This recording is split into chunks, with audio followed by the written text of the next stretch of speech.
What's up guys, my name is Bart Komar and today I'm going to show you guys how to make these fancy sushi serving trays because everybody in my family is obsessed with sushi. And to even make a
Yeah! Gonna look good! Next I ripped the tailed blanks in half, which gave me two separate legs from each piece. Then I slid each leg base into the boards, marking and numbering each one of those. With these boards being live edge and not squared, each leg will have a different rough cut, which I did at the miter saw. Over at the bandsaw, I started cutting out the arches, and this was a good opportunity for me to practice some of my freehand bandsaw skills. I'm not great at it, and I take every opportunity to practice that skill. And then after that, I was ready to start gluing all of them in.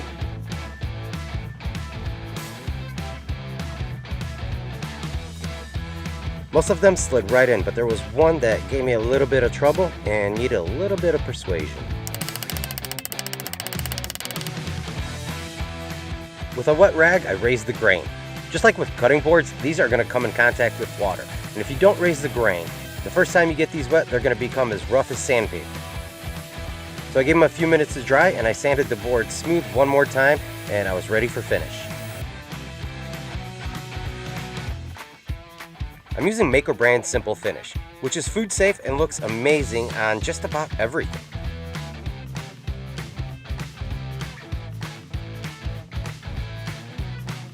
It's also super easy to apply. Wipe it on with a clean rag, wait about 15 minutes, and wipe the excess clean. It's that simple.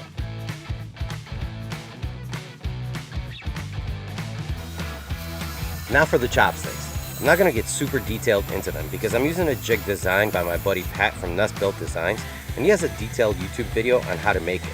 But basically I ripped some scrap wood into 5/8 by 5/8 by 10-inch pieces, cut a relief into the back of each stick, and glued in a contrasting piece of wood.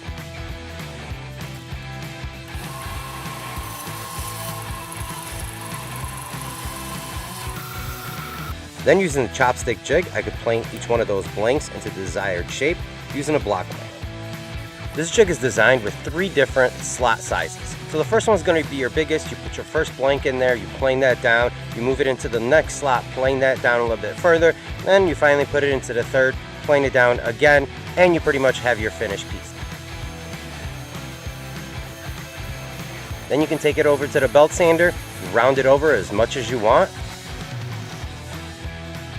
do a little hand sanding, and your chopsticks are ready for finish, which I'm using mineral oil here. The mineral oil is also food safe, and it's going to give these chopsticks a nice deep color, which every woodworker is going to tell you is their favorite part.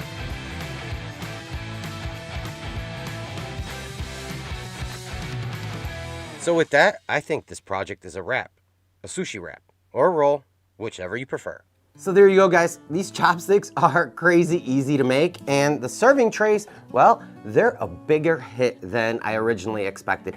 Everybody loves these things, and this is the only thing that we eat sushi on because we're fancy like that. So you don't actually have to make the dovetails. This was just my way of dressing it up, and you don't have to do live edge either. It's just the piece of wood that I had was a live edge piece. So this is what we got. And if you guys want more info on how to make the jig to make these chopsticks, go ahead and visit Nest Built Designs. He's got a video that'll take you step by step. So I'm gonna leave a link in the description. So that's it, guys. We got a really cool and very simple sushi tray that you can make for Christmas instead of all those cutting boards that everybody makes. And you can't have one of these without these really cool inlay chopsticks that are way easier than I thought to make. So if you guys like this video, let me know in the comment section below. And if you're new to the channel, consider subscribing, hitting that bell notification so you don't miss upcoming builds. Thank you so much for joining me on this experience. I will see you guys next time.